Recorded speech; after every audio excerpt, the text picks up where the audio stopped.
Madama Munyalabo, Jibril Shimyan Tamyayan, Nelly a Chay Chabay, a Metro, Nelen, Si Chang So Dimano, Dongyan Lao Shibi, Mele, Josabima, the Gabado, when Amelo. So I don't know the Yashi needed to Mamisha Alongo, Duty to Kinjam, who's what Yolubari. I don't know can you go and suit down the Sapion. A pagro with Jesu to Mari, Urodi and Madama Kamyato, oh, Tonoria, get them by ship Chabari. Then you should go ship your Tanda and Lily, a Chamatacho Mu. I should look about the going out that they can go, Roy and Shiva Majelia Shibari. Uro, look about the young Chisia at Tatago, Toti, say Romba, I should not look about the showings of your paper. I should not look about the Tamatiago Tiseba. Look about the Tatago, Pupi, Yalego Chaseba. Or look about Kaina, we have the women of Lunas or Lolo Michel, look about Kaina, brother and the Kama. Yato Yeshu Namago, you let suit on a Sapiba. Amen. At the name, Jota Yama. He does the sushi. And yes, she got no, he does not have me. And he does the suit game. Kalate Yaka. Do a big one, Milan Uzare. A pay. Da Yechang Dodima. Marching into Tomchinebo, you are so. Kalia, not in Pandawa and Alpine. So do a big marching, yet being a marching, though we pass from Milan Uzare. I don't do a pale. Marching or the challenge Bima to Tago pass relay. We don't do that. Ledoma Tabima marching the town or no.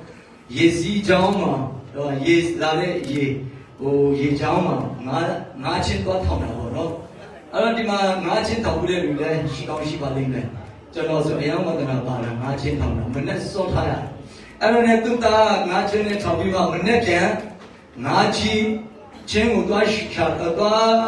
you don't know. And to be my couple, Karekama, not the Kama. I don't do that with a young maiden. Not that in Argent town, Blue town, can a little bit of pay. Ye see John, low see the man. Now, Pyongyang town get at how can I do that? Born in Cinema, Motor, out of the Villa, the job, the little town get out of your not the common me. I don't have that. I don't know who. You see that time, Tommy, I don't know my so brought this up. Not to your mother, Tommy, amen. Dochanaga, great young Tituri, and it marching go to the money cycle. Take ye like that pepper, Tomabu, amen. And I'm not about it, the Lucy Yama today, amen. Yamia Tom Thomas and they in the low area, Kuchema. Don't pay Adam, Mushiba, the China, Johnny is in day and the Lord of the Loma Yoma. And that then the see John, Nachin, they jump Tomulo, they in the low, not in Nukubat, Tom Thomas, and they in the low, not in Nukubat, we have a city. Amen. John Solon in here, or look at the book and give my Ubama the Kuane, Kua Pitcher of the Sorority name, Ma. Attention, look at the Japanese Maha, no Asapia. Joma or Asa can be set there, can ye? Satcom Ali, Sabima, Satko Tipachuma. I want to know a number, Sa, the Joe Janga about it, the jump to our panel, or the PowerPoint. Look, yes, the Bashi, no, look, we can't be about it. To know Payam, Joma or Asa can be set there, can you Satcom and Session in Payam? Satcom in Payam. I don't be my session as a go, can I Payam? I do Payam.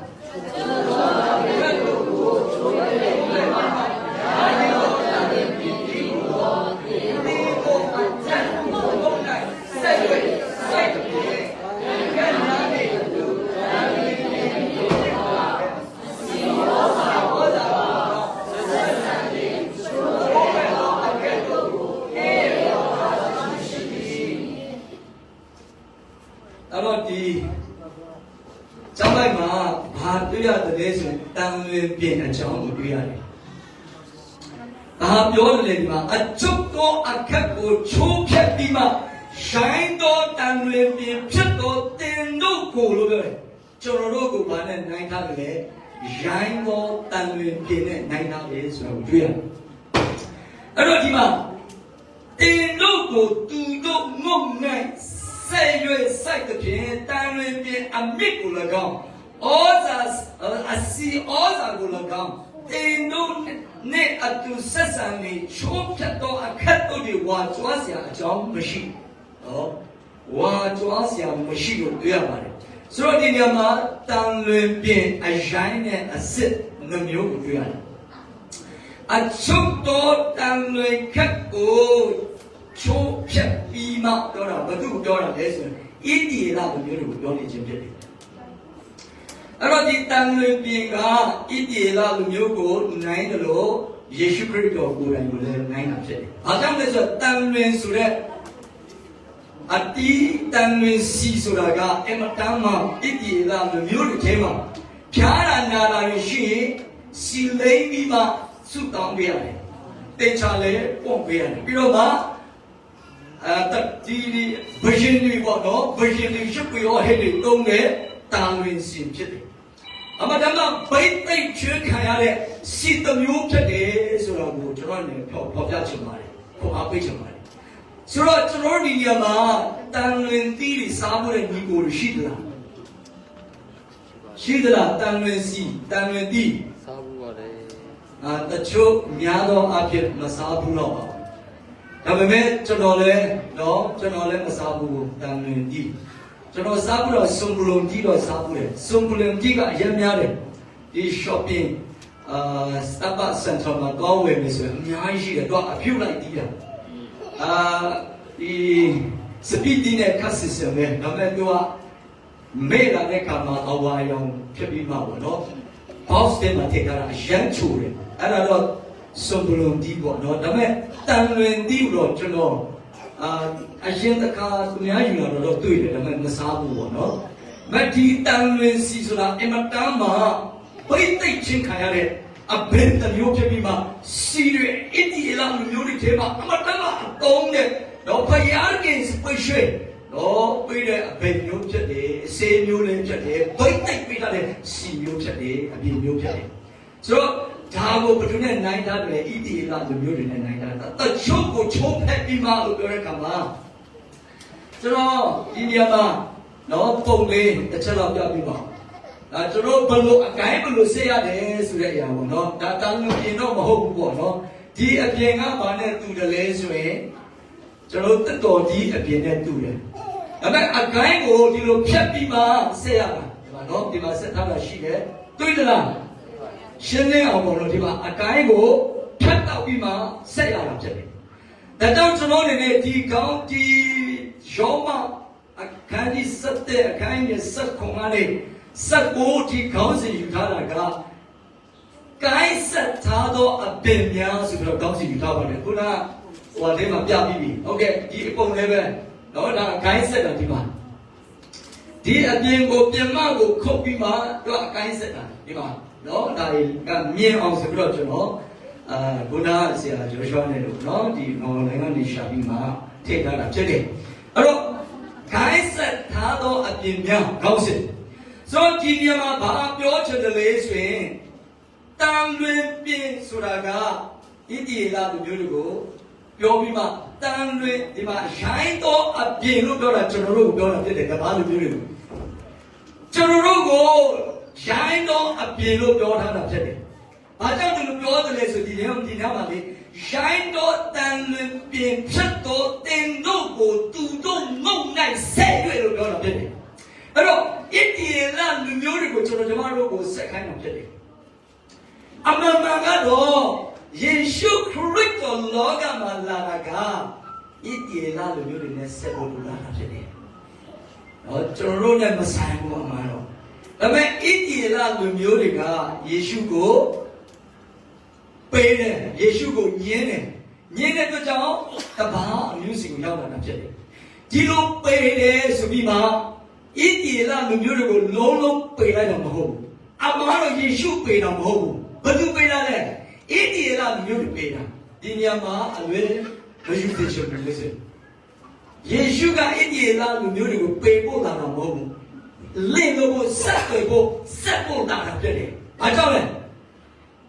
အာဒံရဲ့လက်ထဲကနေဖယားနဲ့ဝေးကွာခဲ့တဲ့တော့ကျွန်တော်လူတွေ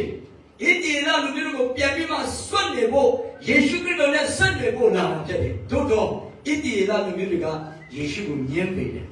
ယေရှုခရစ်တော်ပေးတာမဟုတ်ဘူးဘယ်မှာတွေ့ရတယ်လဲဆိုရင်အဲ့ဒီအခန်းကြီး7အခန်းရဲ့1ကနေ2ကိုဖတ်တဲ့အခါမှာတွေ့ရတယ်တို့ဖြစ်လေဘုရားသခင်ဒီမိမိလူတို့ကိုပေတော်မူပြီးတော့ခုမေးတော့ပေတော်မမူဟုဆိုရ၏ငါသည်ဣတိလာလူဖြစ်၏အာဗြဟံအမျိုးဗင်ဂျမင်အမျိုးဖြစ်၏ဘုရားသခင်ဒီအထက်ကတည်မှတော်မူသောလူမျိုးတို့လူမိမိလူတို့ကိုပေတော်မမူဟောဒီမှာ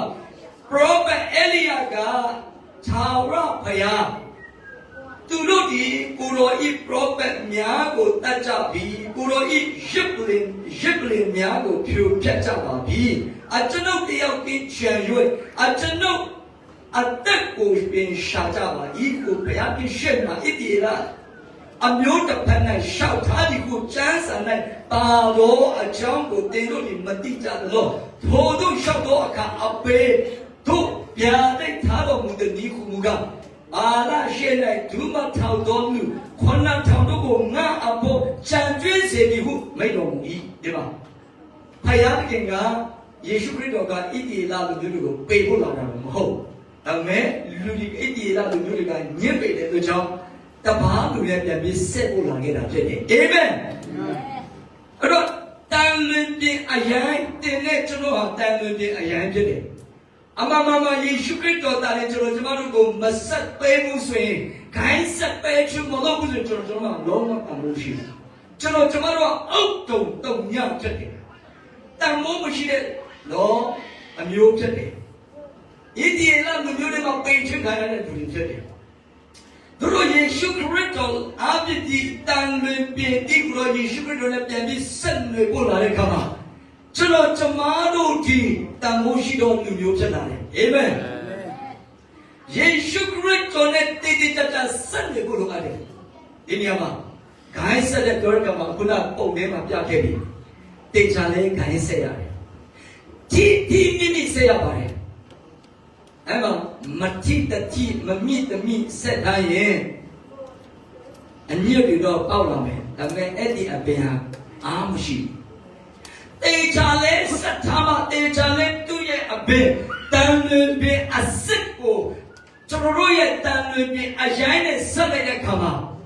ဒီဆက်ဖို့လိုအပ်တယ်ပြောရအောင်ပြင်ချင်းကျွန်တော်တို့နဲ့ယေရှုခရစ်တော်နဲ့ဒီဆက်ဖို့လိုအပ်တယ်မတိတတိမလုပ်ပါနဲ့လို့ပြောရအောင်မတိတတိမလုပ်ပါနဲ့အာမင်မတိတတိလုပ်တာအမရှိဘူး yes အာမရှိဘူးအာမင်ဟာလေလုယာအာမင်ဘာကြောင့်တို့ပြောတယ်လဲဆိုရင်ကျွန်တော်တို့ iPhone အရင်ကိစ္စတယ် iPhone အခုက iPhone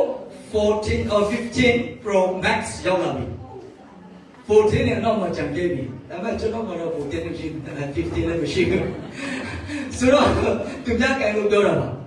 အဲ့ဒီဖုန်းကတန်ဖိုးအရင်ရှိတယ်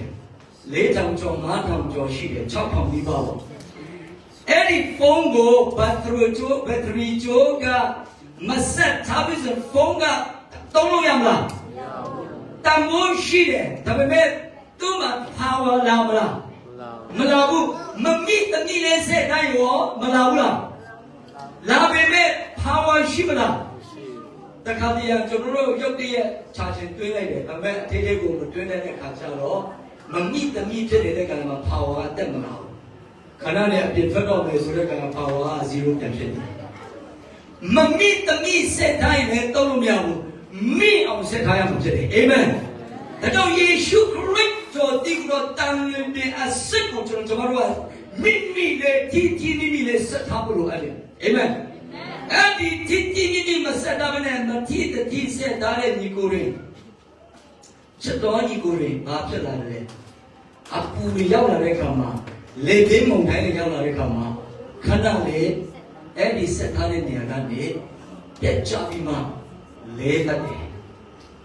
လေးချော်တတ်တယ်အဲ့တော့ကျွန်တော်တို့အတဲတော်မှာအများကြီးရှိတယ်အတဲတော်နဲ့လည်းမတိတတိယေရှုခရစ်တော်နဲ့လည်းမတိတတိဆက်ထားတဲ့ဒီကိုလည်းအများကြီးရှိတယ်အဲ့ဒီမတိတတိအန်ဒီများတယ် Yes လေးလာတဲ့ချိန်မှာမုန်တိုင်းကြီးတိုက်လာတဲ့အခါမှာခက်ခဲလာတဲ့ချိန်မှာငွေကြေးမရှိတော့တဲ့အခါမှာစိတ်ပြတ်သွားတယ်အဲ့ဒီမတိတတိအပွဲမတိတတိအပွဲကအမှန်တမ်းအရေးကြီးတော့ဒီနေရာမှာကျွန်တော်အနေနဲ့လုံးဝတိတိမိမိယေရှုနဲ့ဆက်ထားဖို့လိုအပ်တယ်အဲ့ဒါမှတလေအားရှိတာမှဖြစ်တယ် power ဆိုတာရှိတာမှဖြစ်တယ်အဲ့ဒီတိတိမိမိဆက်ထားတဲ့သူတွေဟာအကိုင်းအခက်တွေကြီးပြင်းလာပြီးတော့အတီးတော့ပြဆိုတည်ရမှာဖြစ်တယ်အာမင်ဟာလေလုယာအဲ့တော့ကျွန်တော်ခုနစာတမ်းတစ်ချက်တော့ပြောပြပါဦး16နဲ့19တစ်ချက်တော့ပြောပြပါဦးဒီမှာဝါကြွားပြီးမူကားတင်းတင်းအမြစ်ကိုမဆောင်အမြစ်တင်းတင်းကိုဆောင်ပြီးငါ့ကိုစိတ်နဲ့စိုက်ခြင်းမှာတို့အခက်တို့ကိုချိုးဖဲ့ပြီးခုတင်းစုပ်ပြန်လေမှန်စေတော့ကျွန်တော်တို့ရဲ့အခက်ကိုနော်ဖြတ်ပြီးမှအရိုင်းပင်ကိုဖြတ်ပြီးမှဟိုမှာအစ်စ်ပင်မှာတော့ပြီးတော့ဆက်လိုက်တဲ့အခါမှာကျွန်တော်တို့ကဝါကြွားစရာအကြောင်းမရှိတော့ဘူးကျွန်တော်တို့ကခုနပြောပြီးကျွန်တော်တို့ပါတာကျွန်တော်သွားရင်ကျွန်တော်ရဲ့အသက်တာတုံရဖြစ်တယ်တို့တော့ယေရှုခရစ်တော်ဒီလိုတန်လွင်ပြီးအစ်စ်ကိုဆက်လွင်လိုက်တဲ့အခါမှာတင်းနေတာကိုရှိလို့သူဖြစ်လာတယ်အာမင်ဒါကြောင့်ကျွန်တော်တို့ဝါကြွားစရာမရှိဘူးအဲ့ဒီတန်လွင်ပြီးရဲ့အမြင့်ရဲ့ဩဇာကိုကျွန်တော်စားပြီးချီးထွားလိုက်ရမှာဖြစ်တယ်ကြီးသွားလာတဲ့အခါမှာတကယ်ပဲတင်ဒီတန်လွင်ပြီးကိုတေချာဆက်သွားမယ်ဆက်ထားမယ်ဆိုရင်ဒီနေ့အတိအကျမှစတည်လာမှာဖြစ်တယ်။ဒါကြောင့်ရှင်ယောဟန်ခရစ်ဝင်ဘယ်ဆက်မှာအခန်းကြီး9မှာပြောထားတယ်။ငါဒီစပြည့်နေပြီဖြစ်တယ်တင်တို့ဒီအခက်များဖြစ်ကြတယ်။တင်တို့ဒီငါနဲ့တည်၍ငါဒီလည်းတင်တို့နဲ့တည်။ဒါမှတစ်ချက်ဖတ်ရအောင်။အတူတူဖတ်ရအောင်။ငါဒီရှိနေပြီဖြစ်တင်တို့ဒီအခက်များဖြစ်ကြတယ်အချင်းတို့ဒီငါ၌တည်၍ငါဒီလည်းသူ၌တည်တို့တို့ဒီများစွာသောအသီးကိုတည်တတ်၏ငါနှင့်ပါလေတင်တို့ဒီဘယ်မှုကိုမှမတတ်နိုင်ကြယေရှုခရစ်တော်နဲ့မဆက်ထားဘဲနဲ့ခွာနေလေဆိုဘာဖြစ်လဲဘာမှမတတ်နိုင်ဘူး0ပဲအဲ့ဒီယေရှုခရစ်တော်နဲ့မဆက်နေထားတဲ့တန်လွင်ပင်စစ်ကိုမဆွတ်နေထားတဲ့သူဟာ0ဖြစ်တယ်ဘာမှမတတ်နိုင်ဘူးစုတောင်းရင်လည်းတကူထပ်မလာဘူးစာတန်ကိုတင်ထုံးရင်လည်းစာတန်ကထပ်ပြမှာမဟုတ်ဘူးဘာကြောင့်လဲယေရှုခရစ်တော်ရဲ့နာမမပါဘူးအဲ့တော့ယေရှုခရစ်တော်နဲ့ဆက်သွယ်ထားတဲ့သူတယောက်ကဘာလဲလဲအချင်းသူဒီငါနဲ့ဒီ၍ငါဒီလေထိုသူနဲ့ဒီထိုသူဒီဘာလဲလဲများစွာသောအတီးကိုဒီတိုင်အာမင်ဘယ်ဆိုရင်ကျွန်တော်တို့အိမ်ချမ်းဒီမှာအဘယ်ဆိုင်တဲ့အခါအဘယ်ကကြီးလာပြီးမှငါတို့အိမ်မိုးထက်တောင်ကြော်သွားပြီဒါပေမဲ့အတိမတိဘာဖြစ်လဲဘာဖြစ်လဲအတိမတိရင်အကျိုးမဝင်တဲ့အဘယ်ခုံးလေးလိုက်တော့မှမီးရှို့တာပဲအဖတ်တယ်လေဆိုတော့မီးစာမလုပ်ဘူးလားလုပ်တယ်ကျွန်တော်တို့အိမ်မှာလဲနော်အတင်းနဲ့အများကြီးစိုက်ထားတယ်အဲ့မှာတပင်ကအတီးတော့တီးတယ်ဒါပေမဲ့အရန်ချင်လို့ခုတ်လေးလိုက်တယ်ရှောက်တီးပြင်တယ်ကြံတဲ့သုံးပြီဆိုအရန်ချိုလို့သူ့ကိုထားရတယ်ဆိုတော့အဘယ်မှာရှင်နာကလေတော့ရှင်နာတော်တည်တော့ဘောနော်ဒါပေမဲ့ဒီနေရာမှာအဘယ်မတီးရင်အဲ့ဒါပို့ပြီးတော့အကျိုးမရှိဘူးအတီးမတီးရင်အဲ့တော့ယေရှုခရစ်တော်၌ဆက်နေထားမယ်ဆိုရင်တည်နေမယ်ဆိုရင်ဘာလဲလဲအတီးများစွာတည်တတ်တယ်အဲ့တော့ကျွန်တော်တို့ဟောယေရှုခရစ်တော်နဲ့ဆက်နေထားပြီလား Yes ဟာလို့ရှစ်တော်ကြီးကိုမှတို့ယေရှုခရစ်တော်နဲ့တေချာချာတိတိမိမိဆက်တယ်ကိုလို့လေတော့တိတိမိမိမဆက်ထားဖို့အကိုင်းနဲ့မဆက်ထားဖို့ဆိုရင်အတိမတိနိုင်ဘူးဒီမှာကျမ်းစာကရှင်းတယ်ငါနဲ့ကွာလေတေ တို့ဒီအပေအမှုကိုများမတတ်နိုင်ဘာမှမလုပ်နိုင်ဆိုတော့ကျွန်တော်ကယေရှုခရစ်တော်နဲ့ဆက်နွယ်တည်တည်မိဆက်နေတာကိုဖြစ်ဖို့လိုပါတယ်အဲ့ဒါကတည်းကအတီးများတီးနိုင်မှာဖြစ်တယ်ဆိုတော့ကျွန်တော်တို့ဆက်ထားပြီးဘာအတီးတီးတယ်လဲကျွန်တော်ထဲမှာဟုတ်လို့ချစ်တော်ညီကိုရင်းမှာညီကိုမောင်နှမတွေထဲမှာ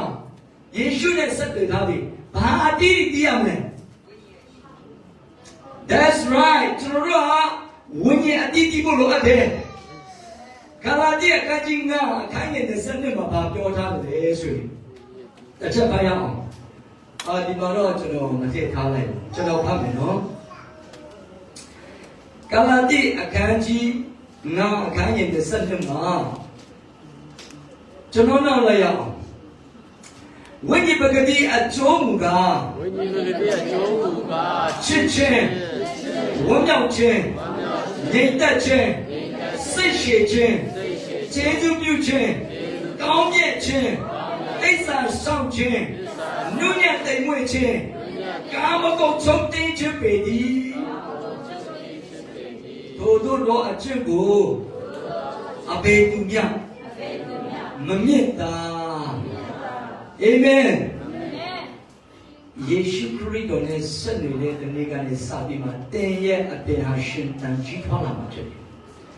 တင်ရဲ့အပင်ဟာမြေဩဇာကောင်းတဲ့နေရာမှာစိုက်ထားသောအပင်ကဲ့သို့ရှင်သန်လာမှာဖြစ်တယ်ကြီးထွားလာမှာဖြစ်တယ်အကိုင်းအခက်တွေများလာမှာဖြစ်တယ်အတိတ်များစွာတည်လာမှာဖြစ်တယ်အာမင်အဲ့ဒီအဒီဒီကပါလဲဆိုရင်ချစ်ချင်းမြတ်တာအဒီဒီဖြစ်တယ်ဝမ်းမြောက်ခြင်းအဒီဒီဖြစ်တယ်ငြိမ်သက်ခြင်းအဒီဒီဖြစ်တယ်စိတ်ရှည်ခြင်းအဒီဒီဖြစ်တယ်ကျွန်တော်တခါတည်းမှာအဲ့ဒီငြိမ်သက်ခြင်းယေရှုခရစ်တော်နဲ့တေးသေးချာချာမဆက်သားတဲ့အခါမှာငြိမ်သက်ခြင်းမရှိဘူးနည်းနည်းကလေးတွေဖျားပြီးတော့နည်းနည်းတစ်ခုဖြစ်ပြီဆိုရင်အယံကိုတုံလို့ပြီးမှနော်ကင်ရမလို့ထားရမလို့အိပ်ရမလို့ပြေးရမလို့ဖြစ်လာတယ်အဲ့ဒါဘာကြောင့်လဲယေရှုနဲ့တေးသေးချာချာမဆက်ထားလို့ဖြစ်တယ်တေးသေးချာချာဆက်ထားလိုက်ပါတီတီမိမိဆက်ထားလိုက်ပါယေရှုခရစ်တော်နဲ့တင့်ကိုတော့ကိုးပေးမှာဖြစ်တယ်ယေရှုခရစ်နာတော်၌ရှိတော့တော့ကိုးတဲ့ထဲမှာစဉ်းစားတာမှာဖြစ်တယ်အာမင်တင်းဒီစုတောင်းတဲ့ခါမှာအဲ့ဒီအမှုရာတို့ဘုရားရှင်ရှာပေးမှာဖြစ်တယ်အာမင်ဒါကြောင့်ကျွန်တော်အနေနဲ့ကိုအားပေးခြင်းနဲ့ပြည့်စုံနံပါတ်1တစ်ချက်မှာနော်တည်တည်မြဲမြဲဆက်ထားဖို့လိုတယ်နံပါတ်2တည်တည်မြဲမြဲဆက်ထားလို့သူဟာရှင်တန်ကြီးထွားလာမှာဖြစ်တယ်နံပါတ်3အတီးကြောင့်များစွာတည်လာမှာဖြစ်တယ်အာမင်အဲ့ဒီအတီးတွေကဘာလိုမျိုးအတီးလဲဆိုရင်ခုနပြောသလိုချစ်ချင်းမြတ်တာစိတ်ရှည်ခြင်းကျေးဇူးပြုခြင်းကောင်းမြတ်ခြင်းသစ္စာဆောက်ခြင်းနုညံ့သိမ်မွေ့ခြင်းကာမဂုဏ်ချုပ်သိမ်းခြင်းတွေတိတ်မှအတီးတွေတည်လာမှာဖြစ်တယ်လက်စွဲအဲကြောင့်ဒီနေ့နေ့အချိန်မှာကျွန်တော်အနေနဲ့ခေါ်အားပေးချင်တာကျွန်တော်တို့ရဲ့အရိုင်းပြင်ကိုအစ်စ်ပြင်ထဲမှာ join လိုက်ရအောင်ဆက်နွယ်လိုက်ရအောင်တေချာလေဒီမိမိဆက်ရအောင်ကျွန်တော်တို့ကလေးတွေကိုအရန်တာဒီလူကအရန်ရိုင်းတယ်လို့ပြောရင်ဘယ်သူမှမကြိုက်ဘူးမိဘလည်းမကြိုက်ဘူးဒါပေမဲ့ကျွန်တော်တို့ကိုကျမ်းစာကအရန်ပြင်လို့ပြောထားတယ်အရန်တန်လို့ပြင်ဒါပေမဲ့အဲ့ဒီအရန်တန်လို့ပြင်ကိုအစစ်တန်လို့ပြင်တဲ့ကို join လိုက်တဲ့အခါမှာဆက်နွယ်လိုက်တဲ့အခါမှာ guide ဆက်လိုက်တဲ့အခါမှာကျွန်တော်တို့ဒီလည်းပဲအစစ်ဖြစ်လာတယ်ခေါ်ကျွန်တော်တို့ဒီအားရှိလာတယ်ရှင်တန်လာတယ်အတီးတီးလာတာဖြစ်တယ်ဒါကြောင့်ကျွန်တော်အနေနဲ့ခေါ်အားပေးခြင်းနဲ့မတိတတိမဆက်ထားပါနဲ့လုံးဝအမိအယဆက်ထားရအောင်ယေရှုနဲ့ခွာတယ်ဆိုရင်အတီးမတီးနိုင်ဘူးဘာအမှုမှမပြုတ်နိုင်ဘူးလေလာတဲ့ခံပါလည်းပဲလေးသွားမှဖြစ်တယ်ဆိုတော့ကျွန်တော်ခေါ်အားပေးခြင်းနဲ့နောက်ပြီးမှကျွန်တော်တို့ကိုယေရှုခရစ်တော်ကထဲထဲဝင်ဝင်ဘလောက်ကြီးဆက်ထားတယ်လဲဆိုရင်တ多的米啊，骗的，就是这么多股线他那骗的。而你多的米干嘛嘞？每个拉上路里的每个拉上比了，不看那骗的。就是这么多的米的骗家的。耶稣基督呢，生来的多的米的骗家的。就是多的米每个拉上外国高级大洋嘛。阿嘎达高级嘛，每个人上面都标差别没，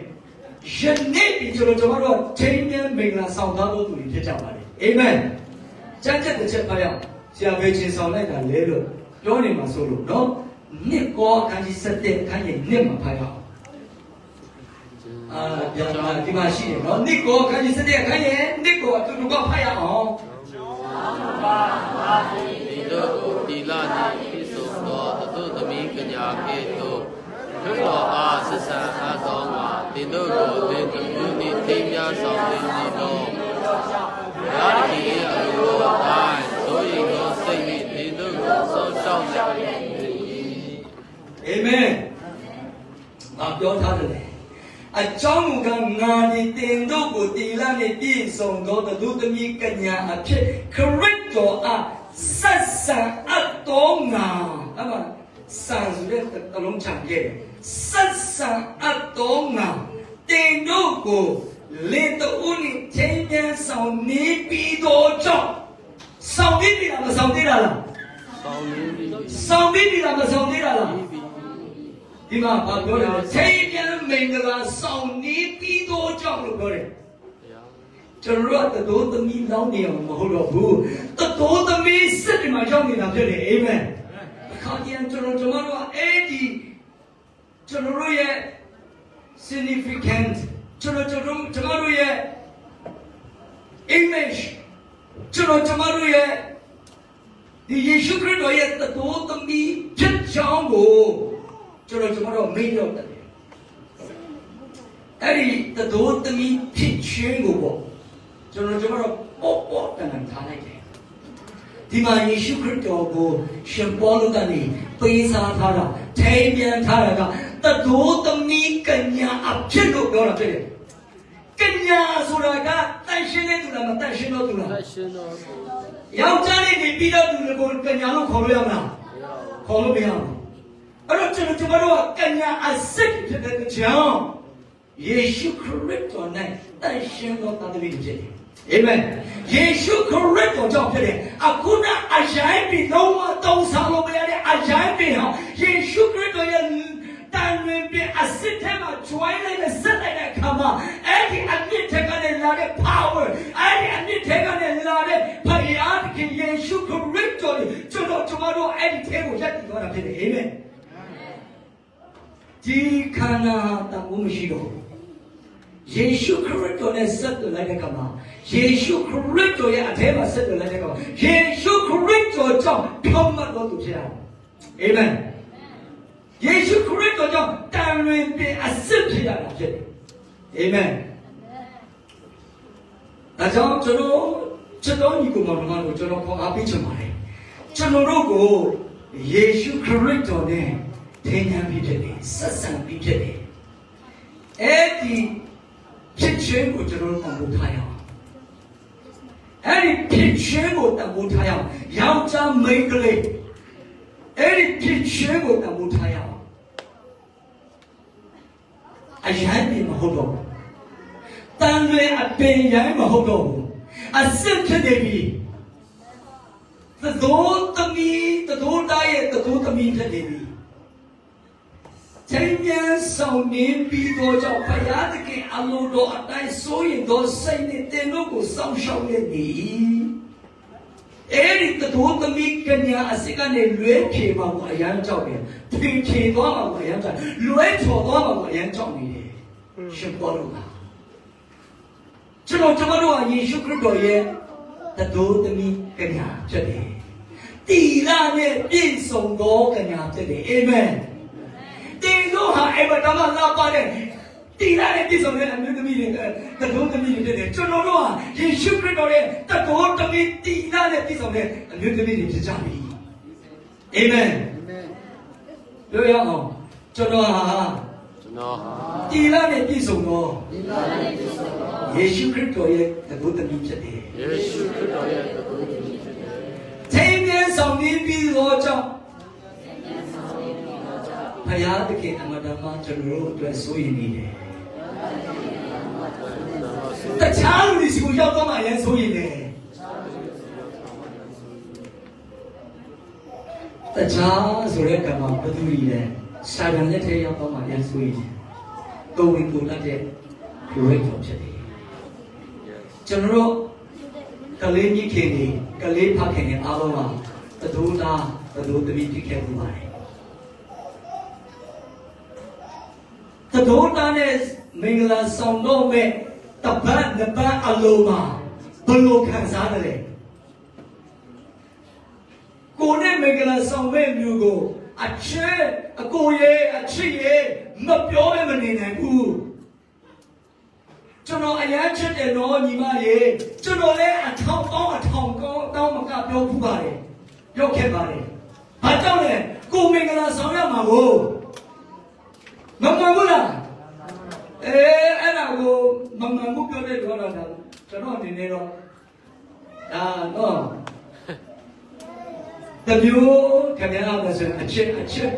နဲ့မမွေးဖွားတဲ့လူလားလို့ပြောဖို့ဖြစ်လာပါတဲ့ကျွန်တော်တို့ကနော်အဲ့ဒီတို့သမီးမင်္ဂလာဆောင်တော့မဲ့ရောက်တော့တဲ့အခါမှာဆိုပို့ပြီးတော့မပြောမဲ့ပါစက်ကနေမပြောမဲ့မနေနိုင်ဘူးအချစ်ဆိုတဲ့ချစ်တွေကလာမှာဖြစ်တယ်မင်္ဂလာဆောင်ပြီးတဲ့အချိန်မှာလည်းအဲ့ဒီချစ်လာမှာဖြစ်တယ်ကျွန်တော်တို့လည်းယေရှုခရစ်တော်ကိုချစ်တယ်လို့ပြောရအောင်ကျွန်တော်တို့ရဲ့သတို့သားကယေရှုခရစ်တော်လေးချစ်တယ်လားယေရှုခရစ်တော်ကိုချစ်တယ်လို့တရားမှာဘယ်နှခါပြောဘူးလဲယေရှုခရစ်တော်ကို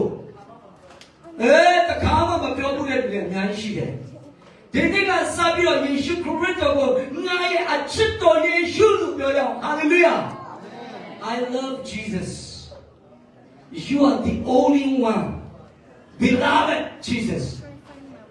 Hello ပြောရအောင်I love Jesus with all my heart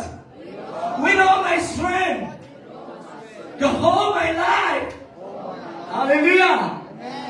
တဲ့လုံးချစ်တယ်လို့ပြောတာနော်လူချင်းပြောတာကတော့တဲ့လုံးချစ်မယ်နင်းတေနဲ့မှလိုက်မယ်ပြောရင်လေအဲ့ဒါတော့မရဘူးနော်ဒါတန်ခါကြီးစကားပုံပြင်စကားဖြစ်တယ်ဒါပေမဲ့ယေရှုခရစ်တော်ကိုချစ်တယ်လို့ပြောတာကောင်းကင်နိုင်ငံမှာလည်းယေရှုခရစ်တော်နဲ့တူနေရမှာဖြစ်တယ်အာမင်တန်လင်းပြင်အစစ်ကို join ထားတော့သူတီမိ join ထားလို့ဖြစ်ရအောင်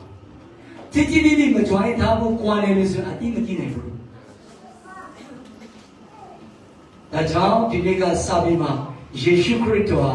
ကျွန်တော်ရဲ့အချစ်တော်ဖြစ်တယ်ကျွန်တော်ကိုခိုင်းဆက်ပေးတဲ့ယေရှုကိုယေရှုတင်တယ်လို့ပြောရအောင်တေချာလေးဆက်ထားတာဖြစ်တယ်ပါတေချာလေးခြိထားတာဖြစ်တယ်အဲ့ဒီယေရှုခရစ်တော်ရဲ့တန်လွင်ပြင်ထဲမှာကျွန်တော်တို့တေချာလေးဆက်ထားမယ်ဆိုရင်မြောက်များဆိုတော့ဒီလိုဒီမှာဖြစ်တယ်အာမင်မြောက်များဆိုတော့အတိကိုတည်တော်အာသမီဖြစ်ကြပါစို့ဆိုပြီးတော့နောက်ကတော်ဝင်ကတည်ခန္ဓာအများကြီးဖြစ်ပါတယ်အရောက်ကြီးစီပေါ်မှာဖြတ်တော်မှာကောင်းချီးပေးအောင်ပါစေအာမင်